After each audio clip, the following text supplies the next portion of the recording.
अभी रुकिएगा, अभी कोई नहीं किया। क्योंकि इसमें इंटरेस्टेड रहते हैं, मैं इसलिए आप उसमें देखेंगे सर कि कोल महादेव डैम जो है बहुत सुंदर है, हमारा गोविंदपुर ब्लॉक में ही है और कपूलत के बगल में ही है। वो बहुत सुंदर जगह है, उसको पर्यटक स्थल में डेवलप कराने का प्रयास करेंगे। मछंद्रा डैम कौवा कोल में है, उसको भी सौंदर्यीकरण के लिए पर्यटक स्थल में चेंज करने का काम करेंगे। तीनों ब्लॉक मुख्यालय में मिनी स्टेडियम, जिसमें से एक तो हो गया है गोविंदपुर, 2 बचा हुआ है, वो करने का काम करेंगे, मिनी स्टेडियम बनाने का काम करेंगे। गोविंदपुर प्रखंड में पावर सब स्टेशन, जो 2 ब्लॉक तो हमारा रो और कौवा कुल में तो पावर स्टेशन लगभग कंप्लीट हो चुका है। गोविंदपुर प्रखंड बाकी था, तो गोविंदपुर प्रखंड में भी मोगाई के आसपास जगह सिलेक्ट हो गया है, लेकिन काम नहीं हो पाया कंप्लीट, तो उसको सब स्टेशन अगले क्रम में बनाएंगे अगर जनता मालिक मौका देती है तो।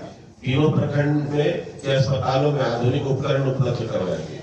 जो जरूरत पड़ेगा वहां पे जो अभी आधुनिक उपकरण इलाज के लिए वो हम उपलब्ध कराने का प्रयास करेंगे जब तक अनुमंडल नहीं बदल जाता। ये एक महत्वपूर्ण है, मैं पत्रकार साथियों से मैं ये बात बोलूंगी, इसको थोड़ा सा नोट करेंगे।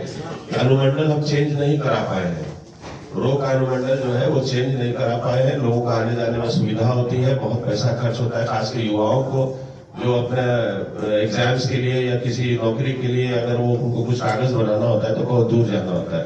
तो मैंने अपने मैनिफेस्टो में डाला है कि अगर जब तक हम अनुमंडल चेंज नहीं करा लेते तब तक 2 बस साप्ताहिक 2 बस, एक आपको कटैया मोड़ से रजौली जाएगी और फिर वापस आप लोग को लेकर के आएगी। एक दूसरी बस जो है वो रुपौल से रजौली जाएगी और फिर वहां से आपको वापस लेकर के आएगी।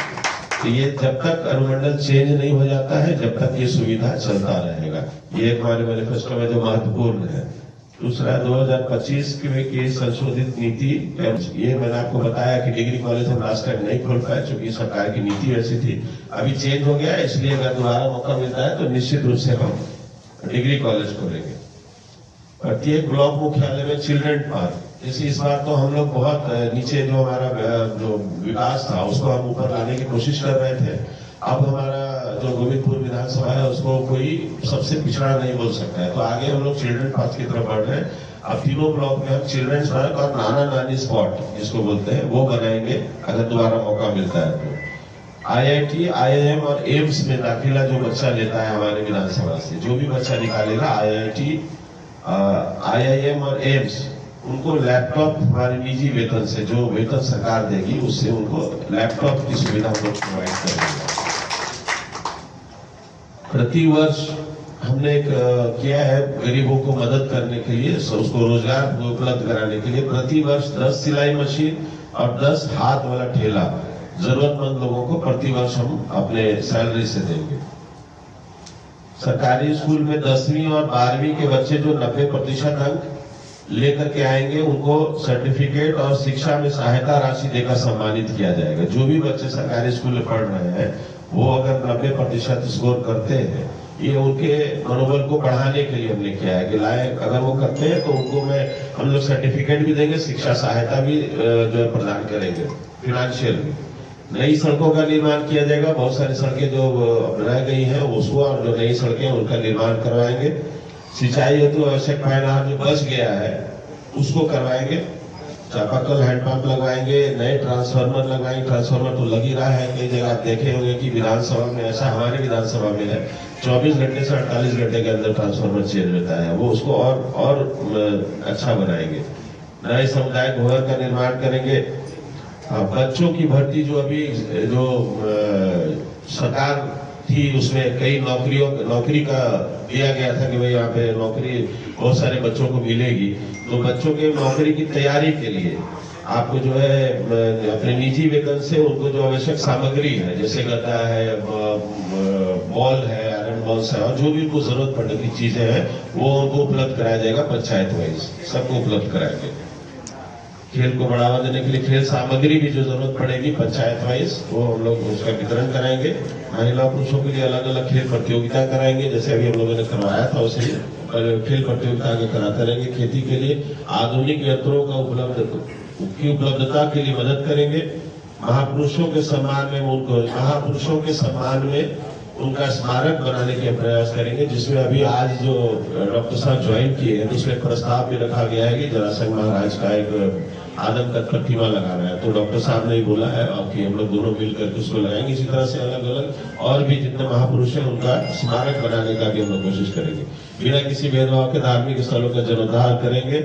मुक्ति धाम और कब्रिस्तान और मुक्ति धाम दोनों को थोड़ा सा अभी से बेहतर बनाएंगे। कहीं पे लाइट की सुविधा नहीं है, कहीं पे पानी की सुविधा नहीं है, कहीं बैठने की सुविधा नहीं है, तो वो सब हम लोग प्रोवाइड करेंगे नेक्स्ट, अगर हम लोग को मौका मिलता है तो, बिना किसी भेदभाव के धार्मिक नहीं।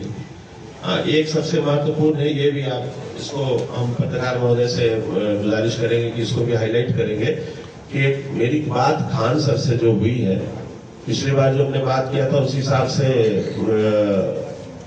हम लोग जो है खान सर का इंस्टीट्यूट का यहाँ पे ट्रेनिंग खोलना चाह रहे थे, तो उसमें कई कठिनाई थी टेक्निकल, जो हम लोग उसको नहीं खोल पाए। तो बाद में खान सर से बैठ के मेरी पटना में बात हुई है, उन्होंने ऑनलाइन का ऑप्शन दिया है कि आप अपने यहाँ से जितने बच्चों को वहां से टेस्ट लेकर के हमारे पास भेजिए, उन बच्चों को ऑनलाइन, जो भी बच्चा वहां पे चाहता है हमारे यहाँ से ऑनलाइन की तैयारी, जो एसएससी वगैरह का, बैंकिंग वगैरह का जो तैयारी खान सर कराते हैं, उनको वो ऑनलाइन जो है हम फ्री ऑफ कॉस्ट, जो भी बच्चों को चाहिए वो free of cost Khan sir का ऑनलाइन आप लोग उपलब्ध कराएंगे। मतलब जो भी बच्चे हमारे यहाँ से तैयारी करना चाहते हैं खान सर से, तो उनको जो ऑनलाइन पैकेज है वो बिल्कुल फ्री दिया जाएगा, मतलब हमारे तरफ से, और निजी वेतन से दिया जाएगा, उसमें कहीं कोई दिक्कत नहीं होगा। अब कोई ये नहीं बोल सकता है कि आप बोले थे कि खान सर का कौशल खोलेंगे और नहीं खोल पाए, ये सही है, क्योंकि टेक्निकल उसमें कुछ ऐसा था कि हमारे तीनों ब्लॉक में नहीं खुल सकता है, तो उसका ही उपाय खान सर ने बताया कि हम आपको ऑनलाइन पैकेज प्रोवाइड करेंगे, आप अपने बच्चों को फ्री ऑफ कॉस्ट दे सकते हैं। तो ये एक है, और प्रत्येक वर्ष अपने हर एक प्रखंड में दिव्यांगों को बैसाखी, कान की मशीन और नेत्रहीनों को सफेद छड़ी उपलब्ध कराएंगे। तो ये हमारा मैनिफेस्टो है, जो अगर हम जीतते हैं तो आप अपने जनता मालिक के लिए इतना करेंगे। ये भी हम आपको मैनिफेस्टो तो आ जाता है तो आपको डिस्ट्रीब्यूट कर देते हैं और फेसबुक पे भी अपलोड कर दिया जाएगा, ताकि हमारी जनता मालिक को भी सारा सुविधा मिले। ये इसलिए कर रहे हैं कि राजनीति का जो प्रथा है,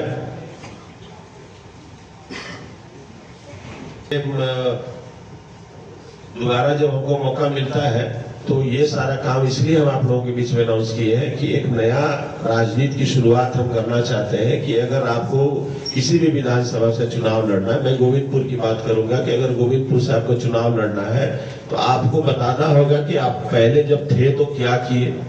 मान लीजिए नहीं थे तो आगे 5 साल अगर जनता आपको मौका देती है तो आप क्या करेंगे, ये आपको बताना पड़ेगा। आपका विजन क्या है ये आपको बताना पड़ेगा गोविंदपुर की जनता को। जनता आपसे कन्विंस होगी तब आपके साथ जनता चल पड़ेगी। जनता के इसी आपके प्रेस कॉन्फ्रेंस के माध्यम से मैं ये भी कहूंगा, जनता से अपील करूंगा कि एक मानक और मैंने तय किया है कि बिना कमीशन और बिना वेतन वाला ही कैंडिडेट को आप वोट करें। जो कैंडिडेट आपके साथ आए कि भाई हम बिना कमीशन नहीं लेंगे, गोविंदपुर विधानसभा में ना कमीशन मैंने लिया ना वेतन लिया है, तो एक क्राइटेरिया तो ये फिक्स हो गया पिछले बार कि भैया जो वेतन नहीं लेगा और जो कमीशन नहीं लेगा। मेरी गोविंदपुर की जनता पूछेगी कैंडिडेट से कि आप पहले ये तो वादा कर दो कि आप नहीं लोगे, तब आप गोविंदपुर से लड़ना। बाकी आपका कोई सवाल हो तो आप पूछ सकते हैं। बहुत बहुत धन्यवाद।